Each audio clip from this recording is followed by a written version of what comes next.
Today's podcast episode is an exciting one for a couple of reasons. The first reason is I have them in my hands. I have the Kismet Codes here. And today is the launch of the Kismet Codes. Finally, they are here. So I'm actually in Brighton celebrating this day and hosting a workshop. We're using the Kismet Codes today. And for the podcast episode, when I was thinking about who I would like to have on to celebrate this moment with me and to mark the occasion and talk about the launch of the Kismet Codes and to talk about birthing an oracle deck, I chose a soul alchemist with 30 years experience accelerating leaders' journeys by uncovering and transforming karmic blocks. As an intuitive teacher and author, she offers unique breakthroughs and certifies others in her Akashic Records methods, empowering a new wave of New Earth leaders. Today, I am joined by Marina Beech, and in this episode, we are talking about birthing an oracle deck. I very much hope that you enjoy the episode, and I would love for you to get your very own Kismet Codes deck. The link will be in the show notes and kind of all over my social media. And also, if you want a copy of Marina's deck, those will also be there for you as well. Let me know what you thought of the episode. Let me know what you think of the deck. If you are a crowdfunder, I will be sending them out later in the week. And for now, that's it. Enjoy. You are listening to Adulting with Ebonie. Season 7 brings together neurodiversity, human design, and embodiment so that Gen X or millennial misfits and late diagnosed neurospices become empowered, embodied, and fully expressed. This is the show where I actively encourage you to feel your feelings rather than think them. Glow up, not grow up, and become full of yourself. Because who the fuck else should you be full of? Each week, I have real and raw conversations about what it takes to be fully resourced and have happy, healthy, intimate relationships as a dopamine-deficient adult wanting to create a better future by being the change that you want to see in the world. I am your host, Ebonie Allard, aka Ebonie Alchemy, a late diagnosed ADHDer, combined type and Asperger's in case you like specifics, artist, mystic, and self-actualization facilitator. I'm an international award-winning multiple brain integration technique master coach with special interest in embodied human design for neurodivergence. I've been in the personal development, creativity, and entrepreneurship spaces all of my life, and as a 5/2 emotional manifesting generator with a left angle cross of distraction, I am here to help you know what to trust and what to tune out. Each week, I share relatable, practical ways that mean you get to take less responsibility for more reward and safely remove your camouflage for more belonging, acceptance, and fulfillment. Ready? Let's go.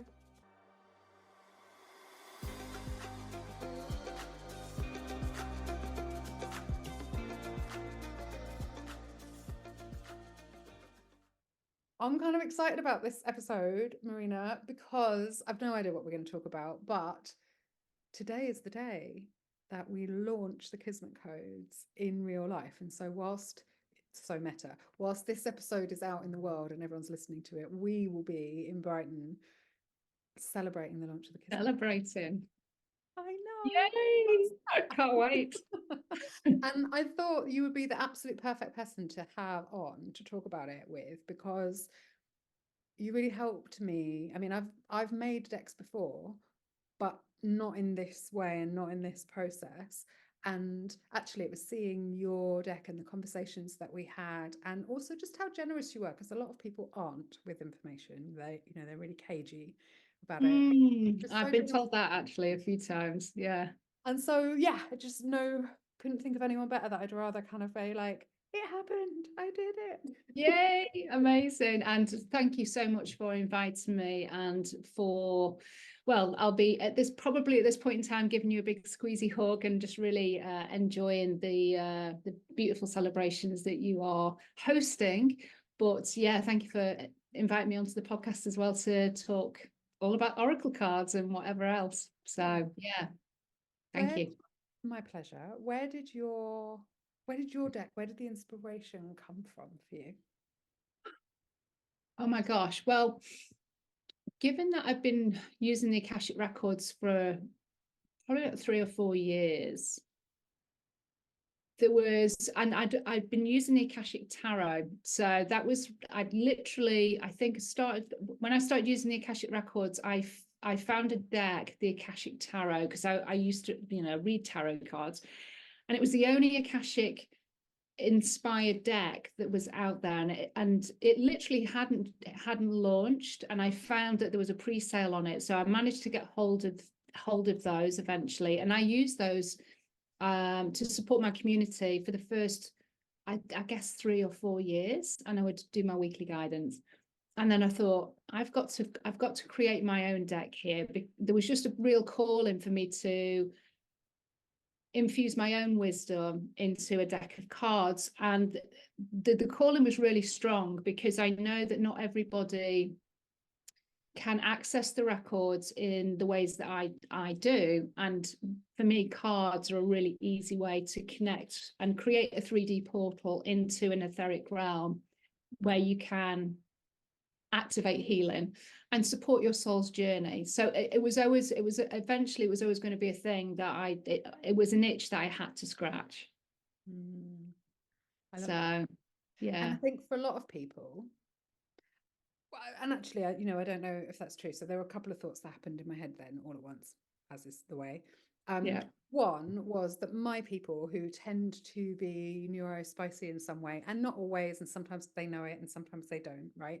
But the thing that often holds them in common is that they process information, I'm going to say differently, but that's also not helpful, because I think everyone processes in their own unique way. But for me, one of those things is maybe they don't have a mind's eye, or maybe they have auditory processing difficulties, or there's all sorts of reasons why the more traditional healing routes or learning routes can be really difficult. And I know that for myself, well, you and I did our human design certification together.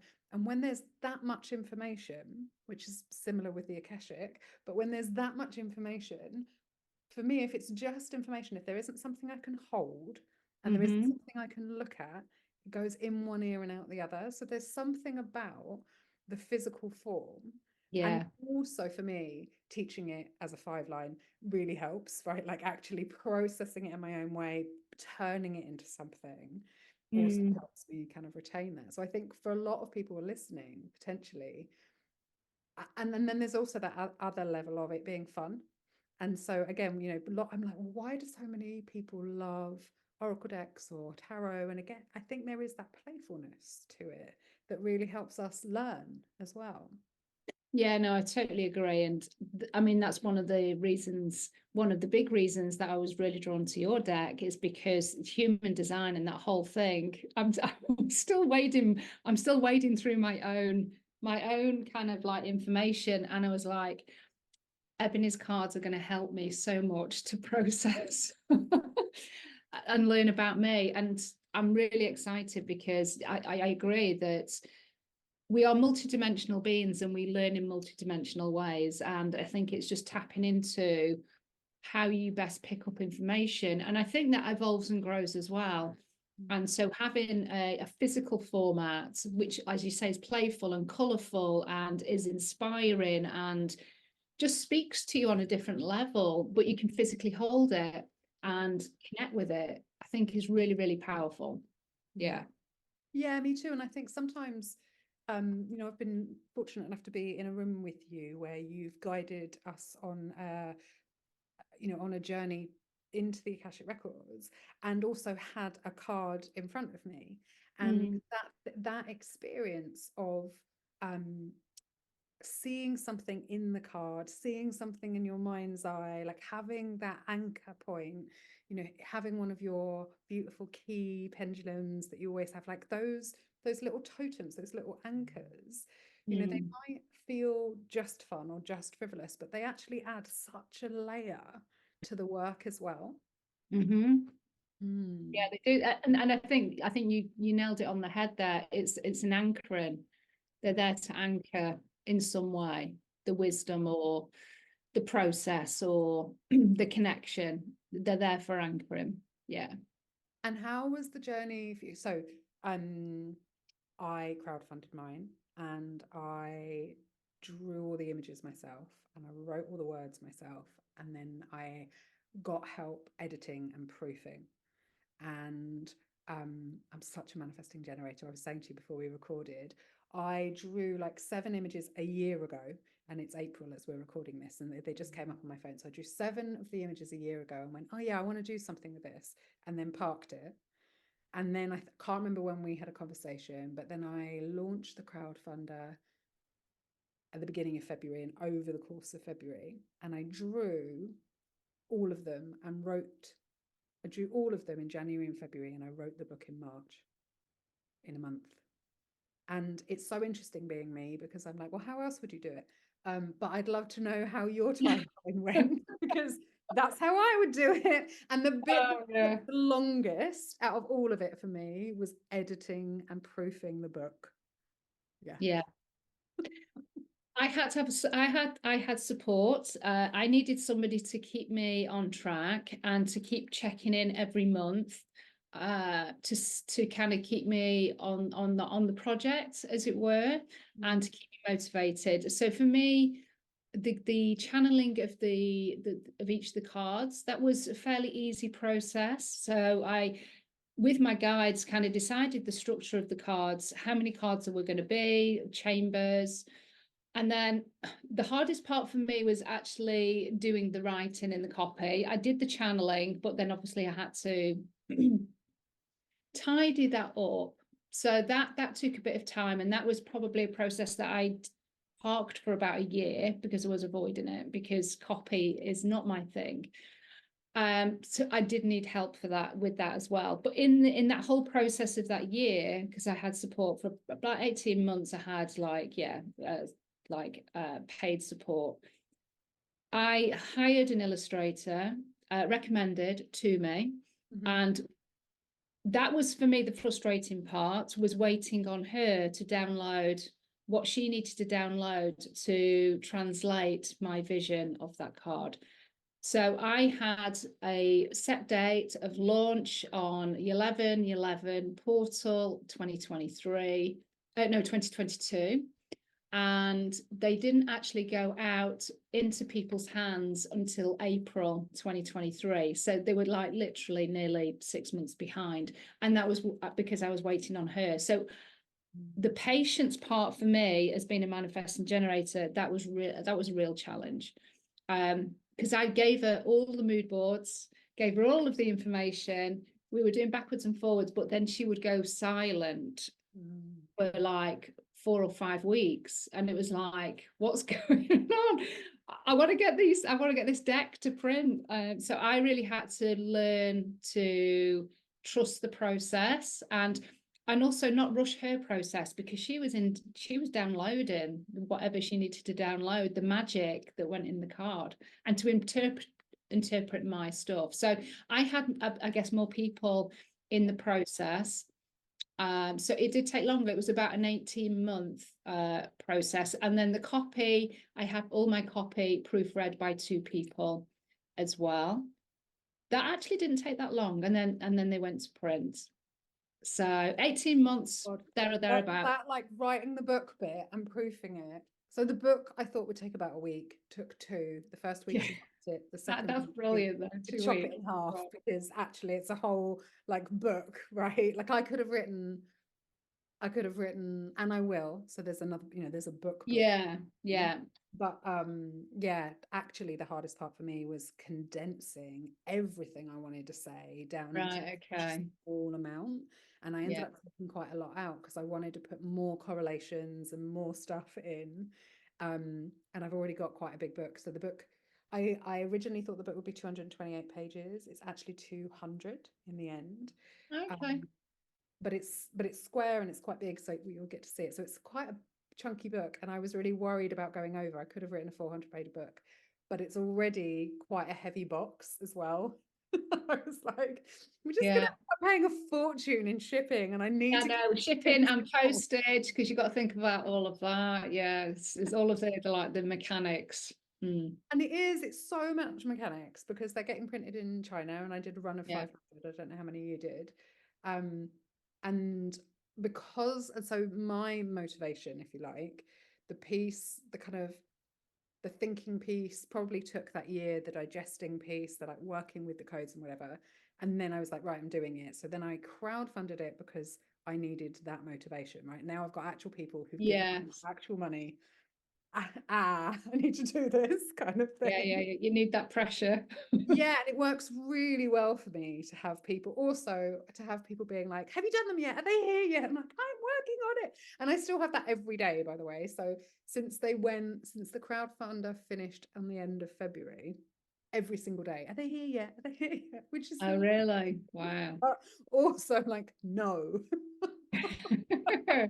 And the back and forth with the team in China has been amazing, but they Oh kept yeah, they're a another brilliant thing and team. another thing and another thing, and they were like, this detail, this detail, this Yeah. detail. I mean, there is so much to it that you would not anticipate. Yeah, I mean, it's all those little things that until you go through the process, or you have somebody that's been through the process and can kind of give you that information. It's all stuff that you wouldn't think of.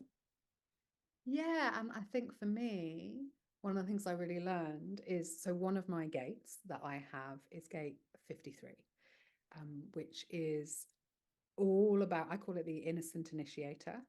And it is the part of me that's made me an entrepreneur, because the part of me that goes, oh yeah, I want to do that. And then I do it, not thinking through, or not like, it's the innocent initiator, right? And it's the image with a match and like the pearls around it and the Yeah. stock. And it's so that energy of like, yeah, let's do it. And I don't have 42, which is the other end of the channel, which is the finisher, or like the cycle completer, and the one that looks back at all the things that have happened before and says, oh, let's not make that mistake. Now, Jules Kelly has that. And she was so helpful, because she was like, can I read it? Can I edit it for you? Can I finish Oh, this that's thing? amazing. How Yes, amazing. yes, you can. And her son's in gate 42. It's her birthday on Monday. And so it was so interesting for me to see the energy of the cards being Yeah. manifest in real life, like actually supporting its own creation. Yeah, that's amazing. I love that. Love that. Yeah, that thing of like, if I knew what was coming, I wouldn't do anything in my life. Exactly. No. And so when you finally got them, what was that like? What was it like when they Oh arrived? my gosh. Well, the team over in China, it was amazing. They sent over more decks than I needed, because I was just, going to get one, and they sent over 10, which was brilliant. So I was able to send out a couple of packs, and I was just so excited, and they've far exceeded my expectation, because I was really after quality, because of what it needed to be a sensory experience as well with my cards, because it's the Akashic Records that we're connecting in with. So I'm making it as easy as possible to connect in with this beautiful realm.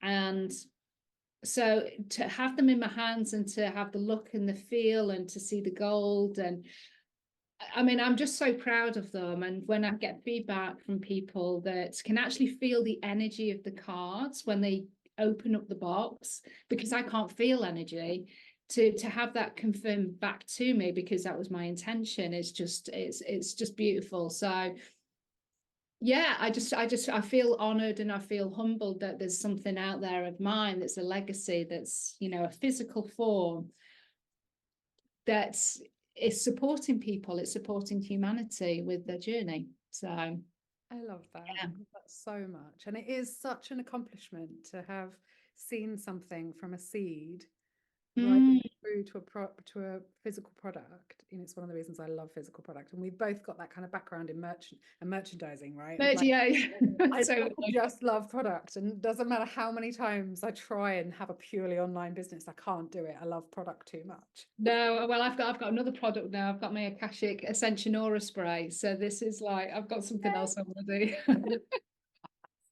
Yes, my office is full of all sorts of samples from the last 10 years worth of, I'll do this. Oh yeah, let's do this. Let's do this, which is really fun. And also this time I'm really working with, let's not just make doorstops, right? Let's make something Yeah, yeah, yeah, yeah. that sells, and like, and actually you were saying about learning human design. So this is the first of 3 decks. So the second one, so human design is made up of 5 modalities. And so this deck 1, the Kismet Codes, is much more the gene keys or the gates, or the Yeah. 6 cordons. And then the next deck is going to be much more around the mechanics of human design. So looking at like the chakras or the centers, and then the parts of the Kabbalah tree of life that make up the body graph and things like that. And then there's another deck that will be an astrology deck. And so that one's going to go through the planets and the signs and the houses and all of that. And so then you'll be able to work with all 3 decks together and lay out your body graph and put all the signs and all the things in. So yeah, it's a whole vision. Yeah. Oh my gosh. And I can almost see that there's like that it could almost become like not a game, but there's more in that. I feel that you can kind of create with it. Yeah. And so the backs of them, so these ones are that kind of teal color with the netting and the shape on it. But then the other decks will be like a purple and a blue. And so you'll be able to see that they belong together, but they're also separate decks. And so, yeah, it's a bit like my career, I think, made up of all these different parts. It actually works really well together, they can be used separately or to come together. And for me, that's such again, a manifesting generator thing. Like for years you could be like, why am I on this tangent, what's going on? And then eventually you kind of turn a corner and are like, oh, I've built this incredible web. It's so true. It's so true. Yeah, I've considered whether I'm going to do another deck, and I think when I first initially launched, it felt like I needed to do a shadow deck. But whether there's like a shadow or a karmic pattern, there's definitely something around patterns and the patterns that we have, within humanity, that we find ourselves in. I think that would be quite a cool deck of kind of from an Akashic Records supportive healing kind of space of having something where we can kind of work with patterns more, karmic patterns and things like that. I love that. One of the things I'm like, can I say it here? Should I say it now? Or am I going to get into trouble? So I'm going to say it and then we'll see what happens. But one of the offers that I'm going to be offering for a very limited number of people is a done for you deck or a done with you deck.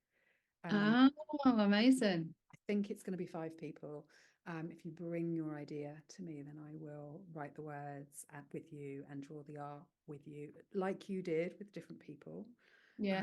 Fully with my person. So if they come to me and say, yeah, this is the idea that I have, this is the the concept, and then we will manage that whole process, because I think Hayley and I have now got the graphic design and the layout and the editing process down. We know what we're doing, having done it once. And so and I really, really enjoy being in communion with an idea and like pulling it through, just like you were saying, your illustrator. Like, it's such a fun thing for me, and I'm so good at doing it for myself, but I also love to some of my art have been kind of ghost creating and producing artwork for people on a license basis, or like for them to and so that's like ghost arting. I don't know if that's a thing. Well, it is ghost arting, and ghost arting is really fun for me. That's fabulous. Oh my God, I love that. And I mean, your artwork is just amazing. So, watch this space. Yeah, I probably shouldn't share it yet, but if you want to be one of those 5, let me know. I'll see when I've got time. I'm also in the process of like properly getting a team to support me, so that I don't just say yes. Yeah, dangerous, all of that. That's my profile 3. I say yes a lot. Is there any part of the process of kind of creating your deck, launching your deck, working with your deck that has been like, what's been the best part of it, and what's been the work, like, or the most challenging part of it? The best part for me is the feedback that I get from people. Even today, I'd sold a deck to a lady over the weekend at the retreat that I was at, and she had been called to use the Akashic Records, but really had not had any success, anything like that. And even before she started to watch the masterclass, she's had to leave me voice notes saying this deck is just amazing. I am connecting in with my records and the cards, and the key pendulum is, you know, I've never connected with pendulum work at all, and the key is just like moving, and I'm just kind of channeling, and I'm just kind of totally going into this space that I didn't know existed. And your cards are creating this, and it's that kind of stuff that's just like, the work is there, it's happening. So that for me is really beautiful. That's what I love to receive, and that really fills me up. The most challenging part for me was probably me sitting down and doing the copy, because of just where I am with my beliefs around copy and stuff like that. That was probably very, very closely followed by having patience to wait for somebody else to give me my designs. I mean, I feel that bit about like now I'm like, why does it take a month and a bit to print? Why? And why does it take so long to ship? Why can't I just have them in my hands? Yeah. Yeah, patience is a whole Patience. Yeah, not great for a manifesting generator. Yeah, I mean, I think I'm incredibly patient. Other people would disagree. If somebody is listening to this and they're like, I can see how a deck might fit into my business or into my life or my product suite. Do you have any advice for them or any words of wisdom? I would say definitely have somebody that can keep you accountable for the project, because it's just useful to have somebody that you can like bounce ideas off, but somebody that is just going to keep you on track. So that would be my advice, is to have the support there. And if you can speak to somebody that's been through the process, speak to them, because they'll tell you all the bits and pieces that you don't really get to hear about around the whole postage and packaging, and how you manage that whole process, how much you charge, what kind of lead times you give, dealing with customs, the custom codes that you're supposed to use when you're shipping from the UK. There's just so much that you have to learn. Yeah. So that would be my advice. Go and get all of that information. Yeah. Or get someone to do it for you. And it's not just me, there are other people as well. There's a couple of other people I know who do pretty much the whole thing for you. Okay, that's cool. Yeah, and I think again, it often depends on, there are people who write books for you, but for me, that would defeat the point. So yeah, the whole point is to go through the learning of it. And so I think I think my advice would be to really come back to like, why are you doing this? Are you doing it to learn something, which is what I did? Are you doing it to create a legacy? Are you doing it for fun? Are you doing it for brand awareness? Like, what is the intention or the priority definitely behind creating something like this? I'm going to put all of your links so that people can get your deck in the show notes and everything. But if they want to come find out more about working with you, or how they can work with your deck, where's the best place for them to go? Okay, so if you want to visit my website, it's Marina Beech, that's BEECH, .co.uk. So I almost forgot that. And then if you were to find me on social, it's Marina the Soul Alchemist. Wonderful. I will make sure that all those links are there, so it's nice and easy for people to click through and come and find you. Thank you so much. Thank you so much for having me.